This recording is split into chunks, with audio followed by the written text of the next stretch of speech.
Hello, Amy. Please come to Isa Restaurant across from the station right away. The whole family is here waiting for you. Isa Restaurant? You mean that French restaurant place? What do you mean the whole family is waiting? Actually, I reserved the place. I even invited the family members who usually can't make it. The cost will be around $20,000, and I'll be paying with your credit card. Please hurry. With that, my husband James hung up the phone. Am I paying $20,000? That's ridiculous. I just stood there in disbelief, but honestly, I wasn't surprised. I was just shocked by how foolish my husband was. He really doesn't get it. Despite having everything under control, my husband is putting himself in a terrible situation, and I'm seriously thinking about pushing him over the edge. With that thought, I left the house. 20 minutes later, I arrived at Isa Restaurant. James was waiting alone and greeted me with a creepy smile that didn't match the fancy restaurant. He said the relatives were already in another room, and he started talking proudly. Amy, like I said earlier, I'm going to use your credit card freely. It may seem tough, but a wife's money belongs to her husband. It's only natural for a wife to support her husband, right? You don't have any complaints, do you? I was speechless. This was unbelievable foolishness. According to James, 25 relatives had gathered, and he had booked an expensive meal that cost $800 per person. Isa Restaurant is indeed a French restaurant place, known for offering high-quality meals at reasonable prices, but my husband purposely chose the most expensive $800 option. It's like he enjoys making his wife suffer, completely unaware of the mess he's getting himself into. James seemed pretty pleased with himself in this ridiculous situation, and all I could do was laugh. A wife's wallet belongs to her husband? It's natural for a wife to support her husband? Well, you know, I stopped that a month ago. What? You stopped being a wife? You can't just quit like that. Divorce requires formal procedures, you know that, right?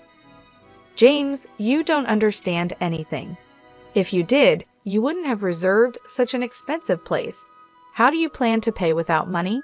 Are you planning to dine and dash? I would never do something so foolish.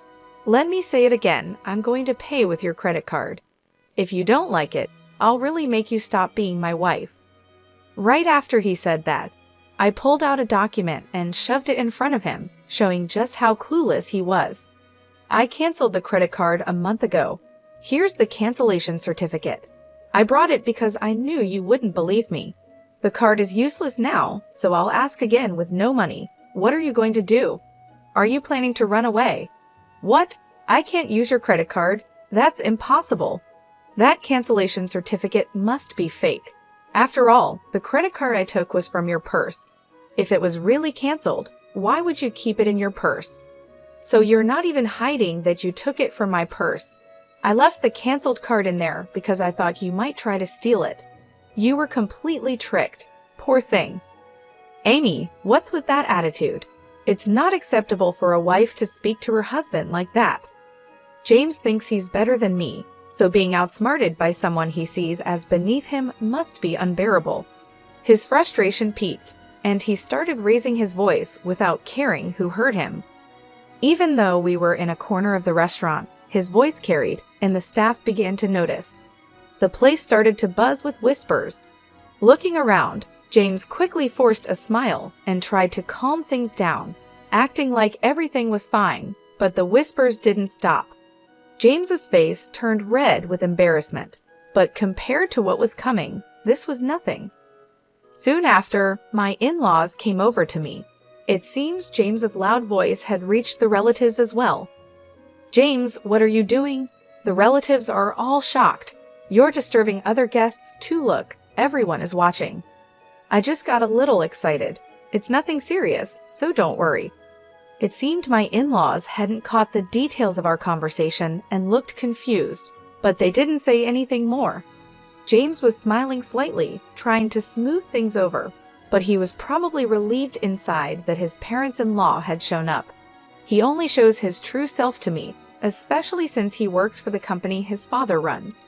In front of him, James always pretends to be the perfect husband. I also looked shocked, just like my in-laws, but James gave me a stern look and silently warned me, "Don't say anything unnecessary. I won't forgive you if you do." I could feel the pressure from him. He has always tried to scare me and control me with force. I used to be afraid and would do what he wanted, but this time I couldn't take it anymore. James inviting the relatives turned out to be the perfect chance to show everyone his true colors. I started talking to my in-laws about who was going to pay the bill. James planned to use my credit card, I explained. He took the card from my purse and reserved this restaurant without asking me. My in-laws were shocked.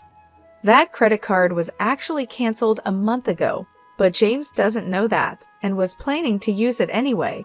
He doesn't have any money, so how does he plan to pay? Wait a minute, Amy, they said, confused.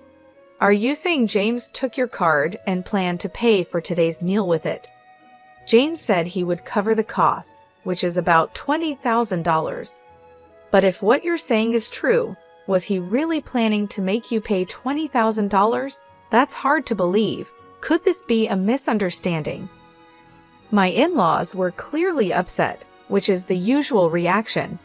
Even though it sounds unbelievable, it's the truth. Trying to hide what was really happening, James started talking in a cheerful tone with a forced smile. Amy is mistaken. I plan to treat everyone at my own expense. I'll settle the bill, so don't worry. With those words, James walked over to the cashier to pay, throwing a creepy smile my way. It was obvious he didn't believe that I had really canceled the credit card, even after I showed him the cancellation certificate. After a while, James returned with a smile, and my in-laws seemed relieved that the payment had been taken care of. But I could sense James's tension. He must have been panicking inside, realizing that things were going wrong because the credit card didn't work. That was no surprise, since I had definitely canceled it. The only option left for him was to pay the $20,000 himself, but he couldn't do that. I also knew what he was hiding in that moment. I gave him a cold stare and said, "Tell the truth before things get worse." My words made him nervous, and his face changed. After thinking for a moment, he finally admitted the truth. "Sorry, Dad, Mom, I really couldn't make the payment. Amy's credit card was actually canceled." "Is that true? Were you planning to use Amy's card to pay?" his parents asked. "It's a misunderstanding," he tried to explain. "It's true I intended to pay today's expenses with Amy's credit card, and I had discussed this with her. I was just shocked to find out the card was already canceled. I apologize, but I'll have to ask for help to cover this myself. I promise I'll repay you." He was mixing lies with the truth, trying to find a way out of the situation with surprising boldness. Then he leaned over and whispered to me, "Why did you cancel the credit card? Are you trying to embarrass me?" "Why? It's simple. I didn't want you to use it without my permission," I replied firmly. "The real issue isn't the embarrassment. It's the fact that you were using the card without my consent." He looked at me, surprised by my bold response, and quickly said, "Be quiet. Don't talk about this here. Keeping a canceled card in your purse just causes confusion." But it seemed my in-laws had overheard our conversation, and they turned to James with a stern look. "James, what are you doing? You tried to use Amy's card. Taking it from her purse without permission is unacceptable." "Oh, well, there were reasons," James stammered, struggling to find the right words when his father pressed him. Sensing the opportunity, I decided to explain everything in detail, wanting to reveal his true nature to his parents. "For the past year, James has barely been home. At first, I thought it was because he was busy with work since your company is quite large, father-in-law. But then, James started going out even on holidays and missing important dates like my birthday and our anniversary. On top of that, he began paying more attention to his appearance and started using my credit card without my permission." My in-laws exchanged worried looks, clearly sensing something was very wrong. I asked James if we could spend more time together as a couple, and if he could stop using the credit card without asking me first. But he argued that it's natural for a wife to support her husband and didn't listen. Worse, he even threatened me with divorce and showed me a divorce form he had already signed. "Divorce?" my father-in-law exclaimed in surprise. "Have you been making Amy suffer this much?" my mother-in-law asked, raising her voice. My father-in-law stared sternly at his son, realizing that his belief in James being an ideal husband was shattered. There was still hope that James would admit his mistakes, but instead, he tried to defend himself. "No, that's not it. What Amy is saying isn't true. I need to look after my appearance because I'm preparing to take over as president. The meetings I attend on weekends are networking events and seminars, all part of my job. What's wrong with using joint funds for work-related expenses? If I stop earning, my wife would suffer too," James said, trying desperately to justify his actions. My in-laws stayed quiet, perhaps finding some logic in James' explanation and hesitating to criticize him. However, I knew the truth and his excuses didn't matter. "Oh, really? Can you still say it's part of your job after seeing this?" I said, deciding to show more evidence to my in-laws. From my handbag, I pulled out a document that listed dates, store names, and amounts spent. "What is this?" they asked. "This is a credit card statement. As you can see, it shows purchases of luxury items for women." "Why would you buy things like that?" I asked, holding up the document. James quickly tried to grab it from me, but I moved his hand away and looked at him, demanding answers. "Why did you buy luxury items for women with my credit card? Cosmetics and jewelry aren't needed for your job, are they? Can you explain this?" Those were gifts for the women at work, for their birthdays. It's important to be liked by women in business, you know. The expense was necessary, James said, sounding unsure. His explanation was confusing, but considering his position at work, there might have been some truth to it. Saying it was for birthday gifts might seem reasonable, but this time his parents didn't believe him. Whatever the reason, the fact remains you used Amy's card without permission. If it was really necessary, you should have talked it over with her. Buying luxury brands just because female colleagues asked for them doesn't seem believable. "I'm sorry. I apologize for using my wife's card," James finally admitted. "I promise I'll never do it again. Please forgive me," my husband pleaded, making an apologetic gesture toward me and his parents. However, my father-in-law's anger didn't fade easily. He sternly warned my husband, "Just because you're married doesn't mean you can use someone else's credit card without permission. And since the amount is significant, make sure to pay Amy back for the money you spent." "All right, I'll refund the money," my husband said, looking downcast and appearing thoughtful, but I wasn't convinced. Did he really think I didn't know he was still hiding something? This was just the beginning of the real challenge. My husband, his parents, and I headed to the room where the other relatives were waiting. Once there, I took out my smartphone from my bag and pressed the play button. The sudden sound surprised my husband, and he stared at me in disbelief, his face quickly turning pale. The audio was a conversation between him and a woman where he was insulting me, and the woman was saying, "Hurry up and divorce your wife." The family members around us were shocked by what they heard. "James, who is this woman?" I asked. "Oh, well, my husband desperately searched for an excuse." His parents glared at him angrily, and the relatives were horrified by the situation. My husband was now facing another crisis right after the credit card issue, without a moment to recover. "There's no hiding it anymore. You're having an affair, weren't you?" I said firmly. My husband started sweating and quickly shouted, "That's not true. I'm not having an affair. It was wrong of me to speak badly about you, but she's just a friend, and we were just hanging out. By the way, when did you record this? Eavesdropping is illegal." Although he admitted to insulting me, he kept denying the affair and tried to shift the focus onto me, blaming me for recording the conversation. But I wasn't backing down. I explained the facts so he couldn't escape. James, I've been keeping an eye on you for a while. The credit card history made the affair obvious.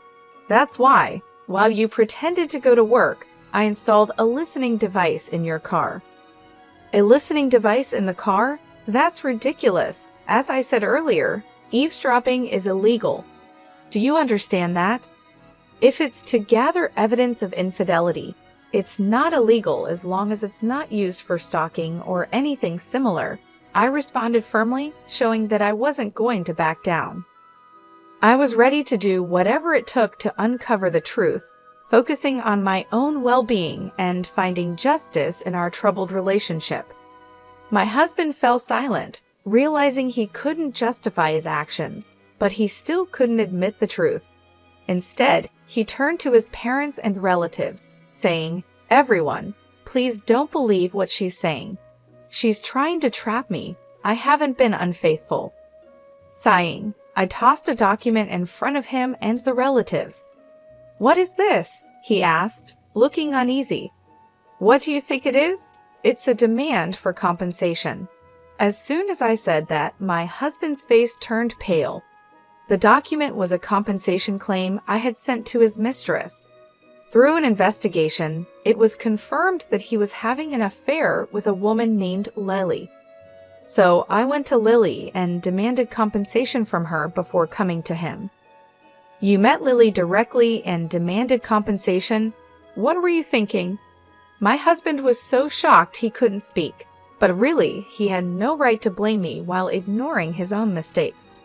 "Surprised? But she told me everything. She didn't hide your wrongdoings.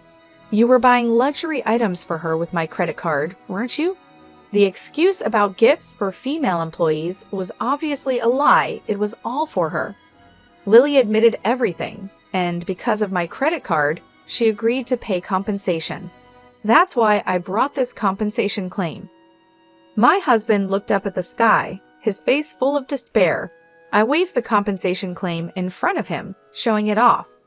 Unable to hide his irritation, he raised his voice, saying, "Damn, to think you planned all this without me knowing. You're truly a cunning wife." "I was your wife, but that's in the past. I told you a month ago that I quit, didn't you hear? In fact, the divorce papers have already been submitted. I'm just an acquaintance now." "Did you really submit the divorce papers? Why are you surprised?" "I simply submitted the divorce papers you waved in my face to try to trouble me. Everything was done through the proper procedures. Any complaints? But you shouldn't just file for divorce on your own. Divorcing without discussion is unreasonable." "It might be unreasonable, but that doesn't change the fact that you used my credit card without permission. That's why I filed the divorce papers on my own. This matter is now settled." My husband was left speechless, clearly shocked by my actions. He hadn't expected any of this. My in-laws and other relatives who were watching seemed to finally realize that my story was true. Using Amy's credit card without permission and having an affair. To think we believed you two were happily married and you were committing such betrayals, they said, their faces filled with anger. The entire family sternly reprimanded my husband. My father-in-law spoke firmly. "This marks the end of our relationship as parent and child. Additionally, you are fired from the company." "Fired? Just for an affair? This is too harsh. Think about it calmly," my husband protested. At that moment, a sharp snap echoed through the room. My mother-in-law had slapped my husband hard across the cheek. Tears filled her eyes, a mix of sadness, pity, and disappointment. "Just an affair? You're the one who's wrong, James. You planned to hurt Amy and then just run away?" Her voice was filled with anger, and my husband had nothing to say in response. All eyes in the room stared coldly at him. "Mere an affair," he had said, revealing his irresponsibility. He had always proclaimed, "My wife's money is mine." A wife should devote herself to her husband. Such selfish attitudes were unforgivable. For a moment, he remained silent, but then, with stubborn defiance, he slowly raised his head and declared, "It doesn't matter if I'm divorced or fired. I'm going to be with Lily." "What did you say?" Everyone was shocked as my husband openly revealed his plans to marry another woman right after our divorce. He then confidently declared, "I am skilled enough to work at any company without a problem. My father's company is worthless. As long as I have Lily, that's all I need. I truly love her. Marrying her is all that matters to me." My in-laws were stunned by his words. Even after being pushed into a divorce, cut off by his family, and losing his job, my husband still remained defiant. But his arrogance was about to hit a wall. "You might not know this, but Lily has been seeing several other men as well," I revealed. "That's a lie. Lily loves only me. You're just jealous and making this up," he shouted back, refusing to believe it. "But it's the truth. She has relationships with multiple men, and you weren't the most important to her." "Not the most important." "Yes, you weren't that significant to her. In fact, she paid the compensation to me quickly to avoid any problems." "I can't believe it. I didn't think Lily was that kind of woman. The idea that she had feelings for you was just a delusion. You were being used.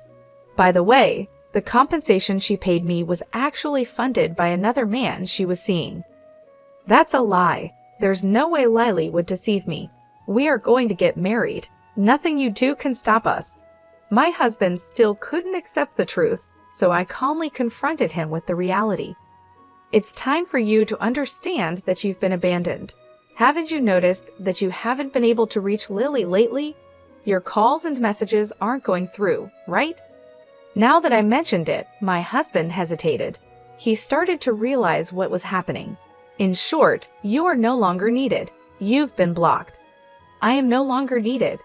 "Yes, exactly. Do you understand now? There's nothing left for you. This is what happens when you deceive others." After hearing this, he collapsed to his knees and bowed his head. "Please, Amy, I'm truly sorry. Please forgive me," he pleaded. It seemed he finally realized his situation. "Please reconsider the divorce. Please reverse the firing," he begged, bowing repeatedly to me and his parents. But everyone had already moved away from him. "It's too late for apologies now. I will demand a fair division of our property and the money you wasted using my credit card. A person like you is just a nuisance to any organization. If you think you can work somewhere else, go ahead and try. It will be worthless. Please don't leave me like this. I'm reflecting on my actions. Can I have just one more chance?" he continued, his voice filled with tears.